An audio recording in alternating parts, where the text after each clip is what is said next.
So there I was, Marcus Kane, sitting in what could generously be called a holding cell and more accurately described as a cosmic porta-potty, wondering how my life had gone so spectacularly sideways.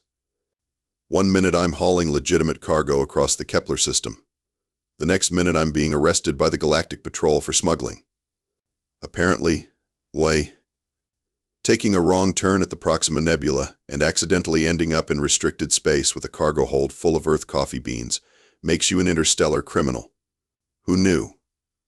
The arresting officer, a blue-skinned bureaucrat with the personality of wet cardboard, had assured me that my case would be handled with the utmost fairness by the Galactic Tribunal. What he failed to mention was that the Tribunal's idea of justice involved throwing me into something called the Nexus Arena for what they termed cultural exchange through combat. Because apparently nothing says diplomatic relations quite like gladiatorial deathmatches. Judge Vextar, a pompous insectoid creature who looked like a praying mantis had been hitting the gym and taking steroids, peered down at me from his elevated bench with what I could only assume was disdain. His compound eyes reflected my image about 1,000 times, which was either intimidating or the galaxy's worst funhouse mirror effect. The human will participate in trial by combat, he declared, his voice carrying all the warmth of a funeral director. This will serve as both punishment and education for our viewing audience about the capabilities of lesser species. Lesser species. Right. I'd been called worse by my ex-wife's divorce lawyer, Gordon Krillox, who ran the prison complex like some twisted combination of a game show host and a mob boss rubbed his forehands together with obvious glee. The guy had more arms than a Swiss Army knife and twice the enthusiasm for violence. Our viewers across 17 star systems are already placing bets, he announced. The human is currently at 847 to 1 odds. The bookmakers are calling this the easiest money in galactic history. Gee, thanks for the confidence boost, I muttered, which earned me a few chuckles from the guards. At least someone appreciated my sense of humor, even if they were probably laughing at the idea that I'd live long enough to tell more jokes. The best part, and by best I mean most potentially fatal, was their decision to make the combat fair. No weapons allowed, they said. Wouldn't want to give the primitive human an unfair advantage, they said. Because clearly the real problem with pitting a cargo pilot against trained killers was that I might have access to a pointy stick. The combat will test pure physical prowess and tactical thinking, Judge Vextar explained with what sounded suspiciously like smugness. Surely even a human can understand such simple concepts. I nodded along politely while mentally calculating how many ways this could go wrong. Spoiler alert, it was a lot. But here's the thing about humans that the galaxy apparently hadn't figured out yet. We didn't become the dominant species on a death world by being reasonable or fair. We got there by being stubborn, creative, and just stupid enough to think that fighting a saber-toothed tiger with a pointy stick was a good idea. As they led me toward the arena preparation chambers, I couldn't help but smile. These aliens thought they were about to watch a primitive human get dismantled by their finest warriors. What they were actually about to witness was something far more dangerous. A human with nothing left to lose and a really, really bad attitude about being called primitive. The cosmic joke was about to begin, and I had a feeling the punchline was going to hurt. The preparation chamber looked like someone had crossed a medieval armory with a futuristic spa and then decided to add mood lighting that screamed impending doom. A holographic display materialized in front of me, featuring what I could only assume was the galaxy's most enthusiastic sports announcer, a purple blob with more tentacles than good sense. Ladies, gentlemen, and assorted non-binary life forms, the announcer bellowed, his voice carrying enough excitement to power a small space station. Allow me to introduce today's champions, each one a master of combat from the finest warrior traditions across the galaxy.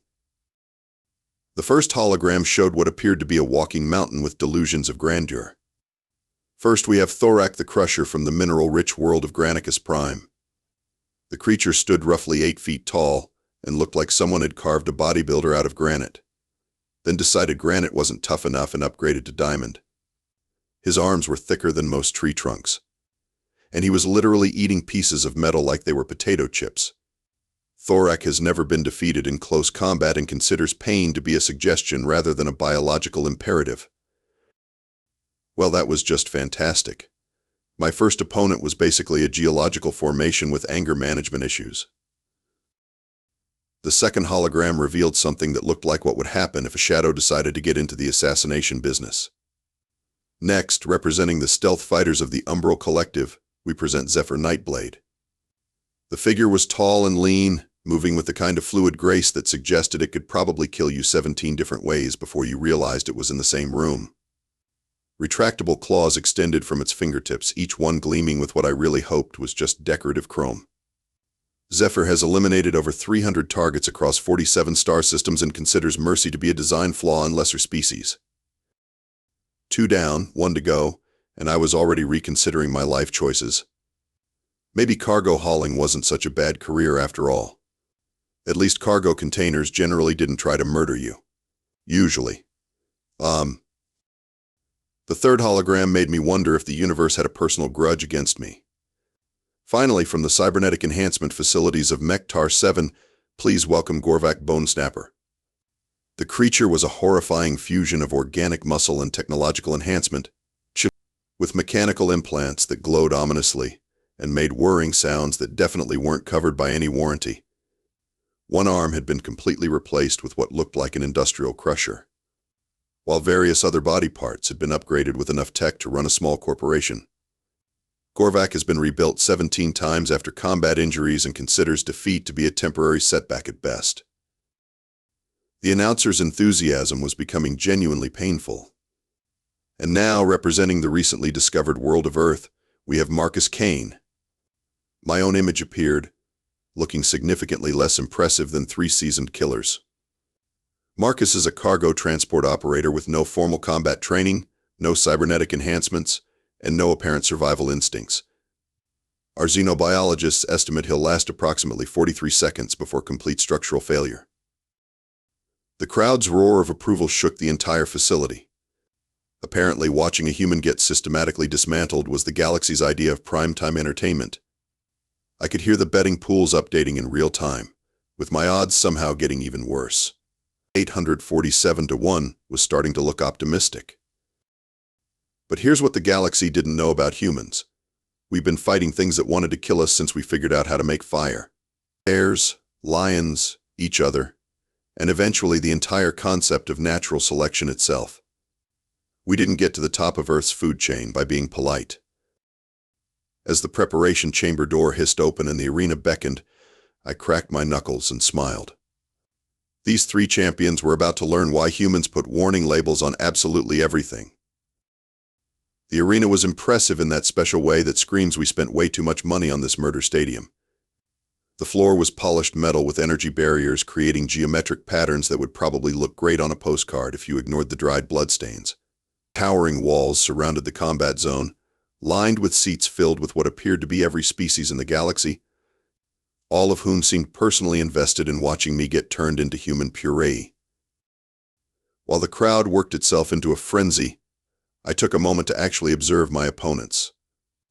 Thorak was doing what I assumed were warm-up exercises, which mostly involved punching energy barriers and making the entire arena shake. Each impact sent vibrations through the floor that I could feel in my teeth. He moved like an avalanche with anger issues, all momentum and crushing force with roughly the same tactical subtlety as a natural disaster. Zephyr had found a shadowy corner and was performing what looked like a deadly ballet, flowing through combat forms with liquid grace. Every movement was precise and efficient, designed to end lives quickly and quietly. The problem with that approach was that it relied on opponents who played by the rules of conventional combat. I'd learned a long time ago that rules were more like suggestions, especially when someone was trying to kill you. Gorvak was running diagnostics on his cybernetic enhancements, mechanical whirs and beeps echoing across the arena as his systems powered up. His augmented arm was spinning like a drill press, while various other implants glowed with increasing intensity. He was essentially a walking weapons platform disguised as a life form, which would have been intimidating if I hadn't grown up around Detroit automotive factories. I knew how machines worked, and more importantly, I knew how they broke. The announcer was conducting pre-fight interviews, giving each champion a chance to explain exactly how they planned to dismantle me. The crowd ate it up like it was the galaxy's best comedy show. "Thorak, what's your strategy for dealing with the human?" The living mountain's voice sounded like grinding stone. "I will crush him quickly. No point in prolonging his suffering.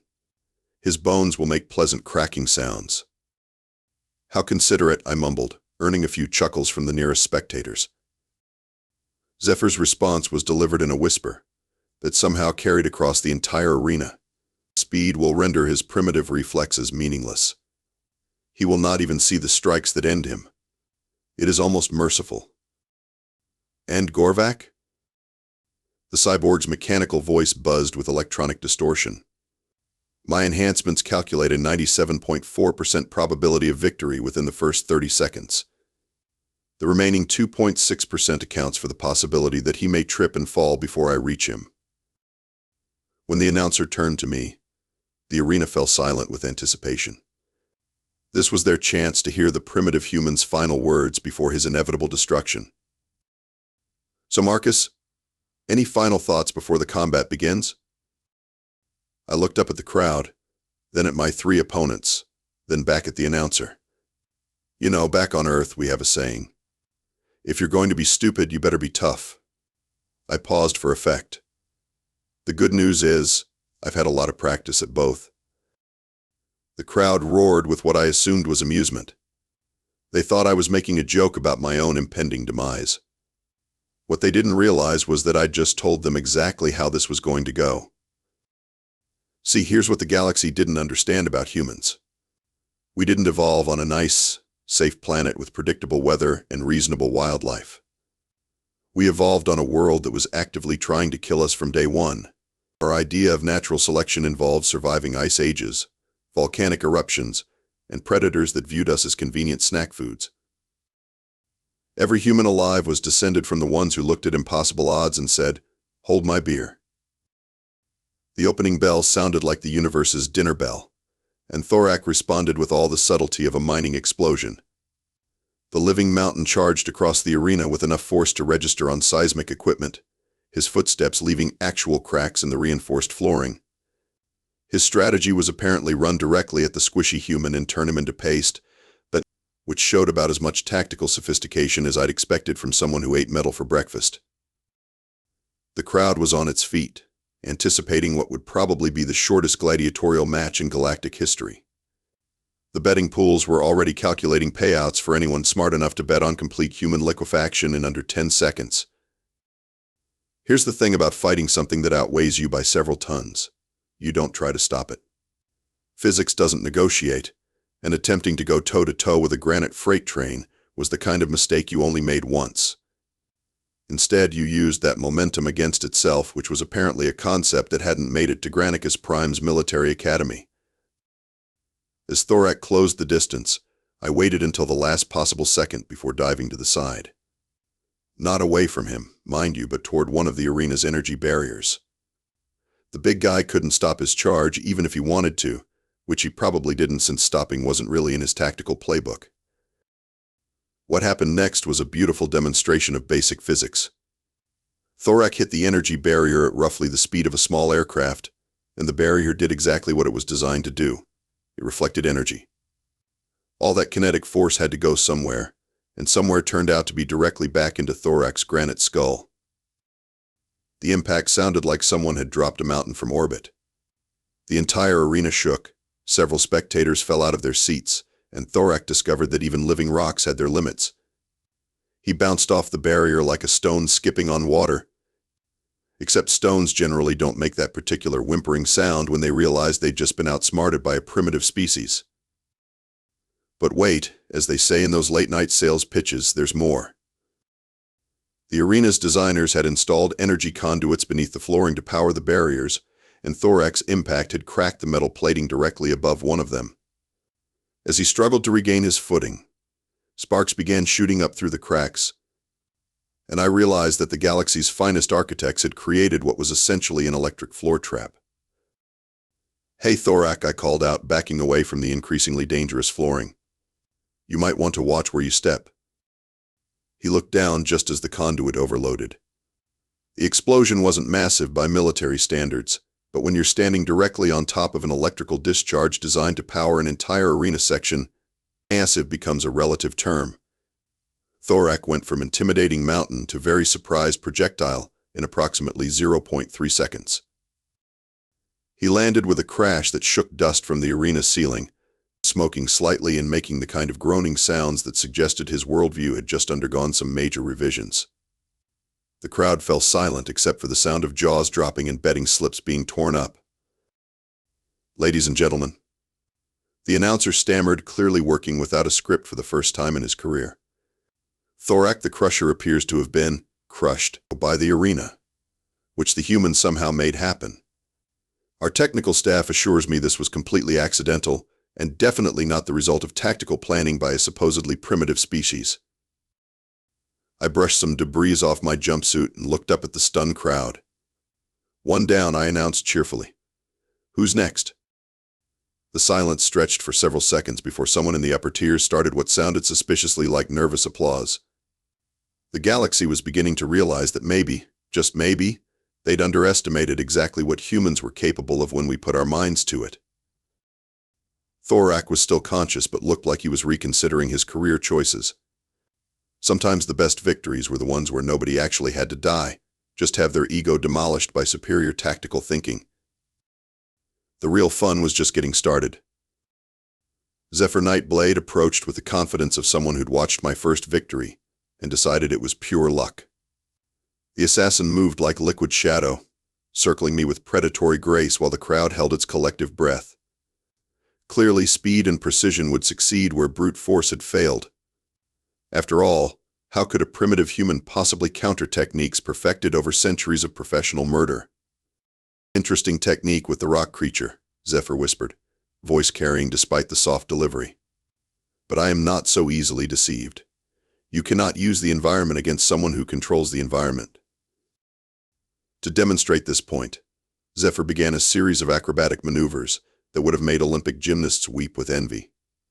Flipping, spinning, and ricocheting off energy barriers like the arena was a personal jungle gym, but the assassin created a dizzying pattern of movement designed to confuse and disorient prey before striking. It was honestly impressive. It was also completely predictable.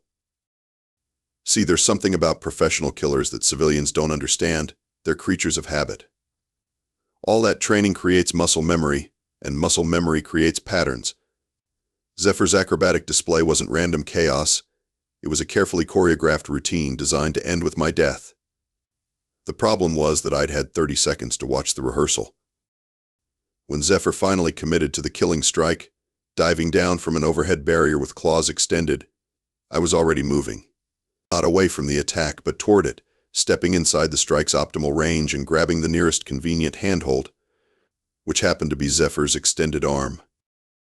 The assassin's momentum carried us both toward the arena floor, but momentum was a two-player game. I used Zephyr's own kinetic energy to redirect the landing, turning a graceful death strike into an uncontrolled crash that sent us both rolling across the metal flooring.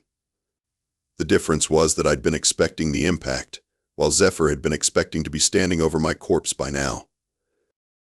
The human appears to be grappling with Zephyr. The announcer shouted, his voice cracking with excitement. "This is highly irregular.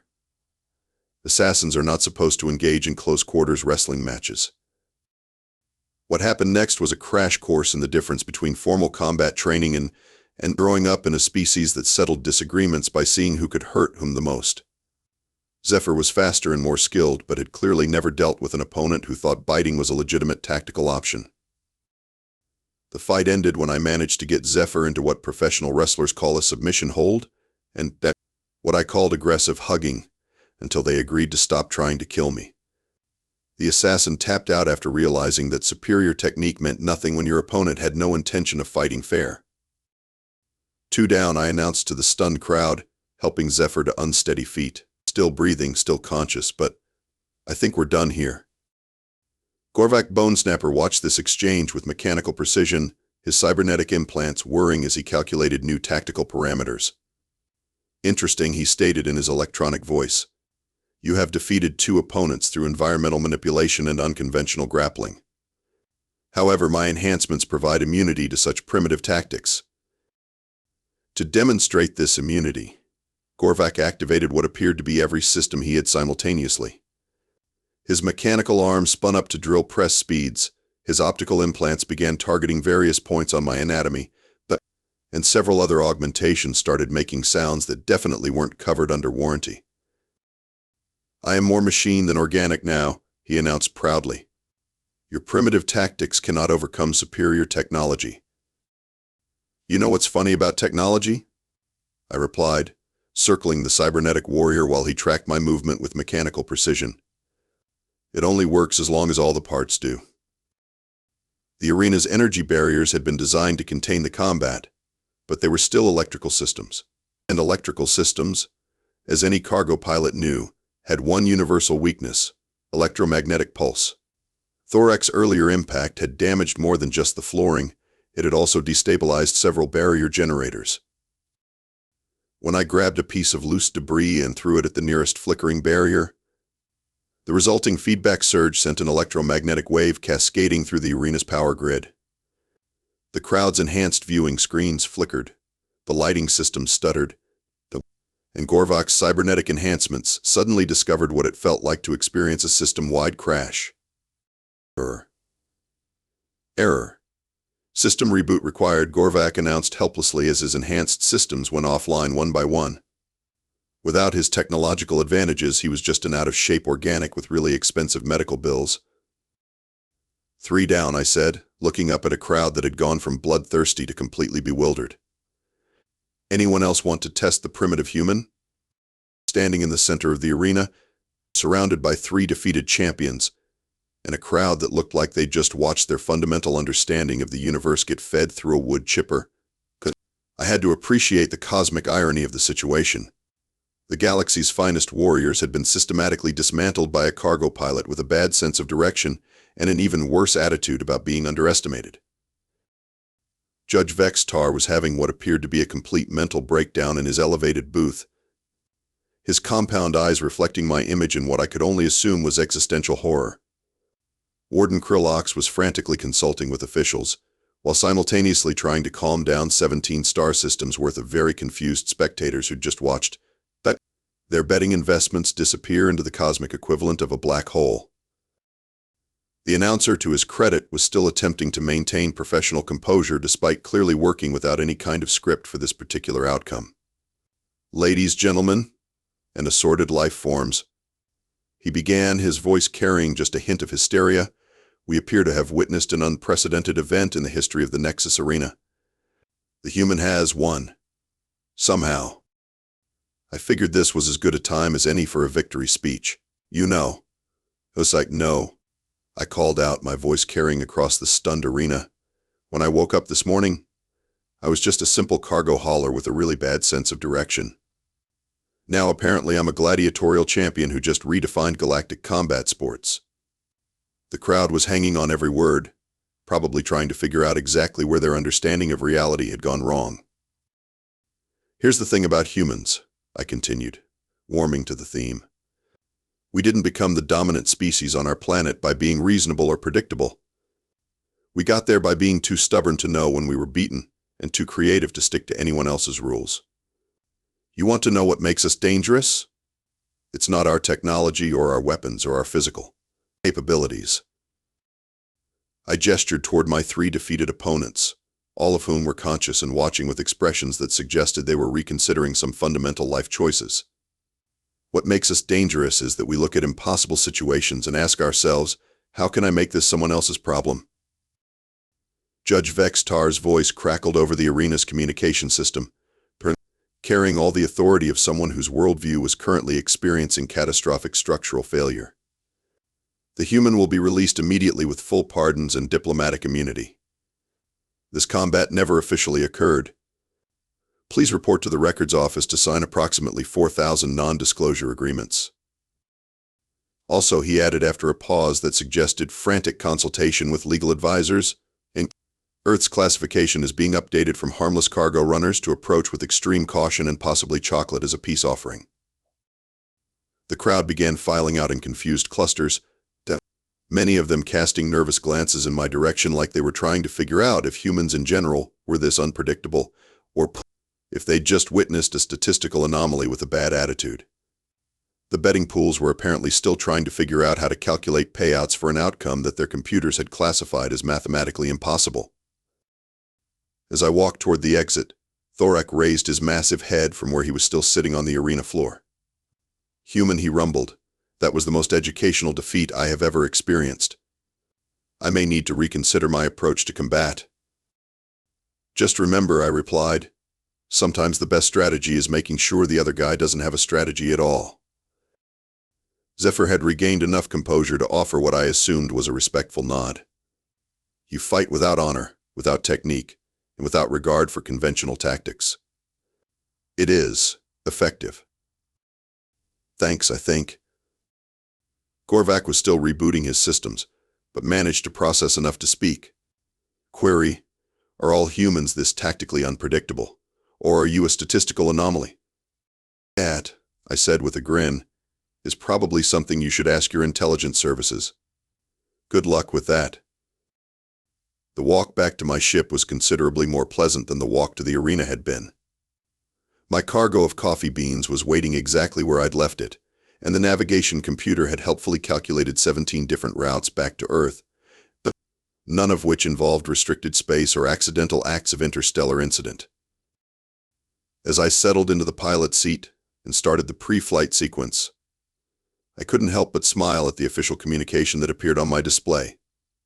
Marcus Kane has been awarded the Galactic Medal of Diplomatic Achievement for services to interspecies understanding. Please note that this medal comes with a strong recommendation to never, under any circumstances, return to this star system. The engines hummed to life, and I plotted a course for home. Behind me, the Nexus Arena was probably still trying to figure out exactly what had happened and how to prevent it from happening again. Good luck with that, I thought. The galaxy had just learned why humans put warning labels on everything, and it was a lesson they weren't likely to forget anytime soon. After all, we're not just cargo haulers. We're humans. And that, as it turned out, was warning enough.